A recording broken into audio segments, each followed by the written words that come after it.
جی تو یہ کوئی عام کھیر نہیں، یہ ملتان کی وہ مٹھاس ہے جو صدیوں سے صبر کے ساتھ پکائی جا رہی ہے۔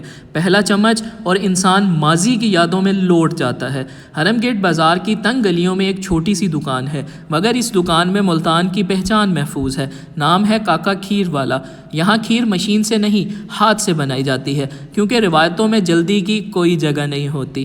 بڑی کڑھائی، خالص دودھ اور لکڑی کی آنچ، یہ کھیر منٹوں میں نہیں گھنٹوں میں بنتی ہے۔ دودھ پک پک پر جب کھیر بنتا ہے تو صرف ذائقہ نہیں، ایک کہانی تیار ہوتی ہے۔ یہ وہ کھیر ہے جو آنچ پر نہیں، صبر پر پکائی جاتی ہے۔ ہر گھڑی، ہر ہلچل ایک روایت کو آگے بڑھاتی ہے، گاڑی، خوشبودار اور دل میں اتر جانے والی۔ یہی ہے اصلی ملتانی کھیر، نہ دکھاوا، نہ مہنگے نام، بس مناسب دام اور خاص ذائقہ جو ہر کسی کے لیے ہے۔ کاکا صاحب کم بولتے ہیں مگر ان کی کھیر سب کچھ کہہ دیتی ہے۔ یہ ذائقہ ملتا ہے حرم گیٹ بازار ملتان میں۔ یہ تھا ایک سادہ سا ذائقہ، عام سی جگہ، مگر نیت، محنت اور ذائقہ سب خاص ہیں، کیونکہ اصل ذائقہ انہی ہاتھوں میں بنتا ہے جو نسلوں سے آنچ کو سنبھالے ہوئے ہیں۔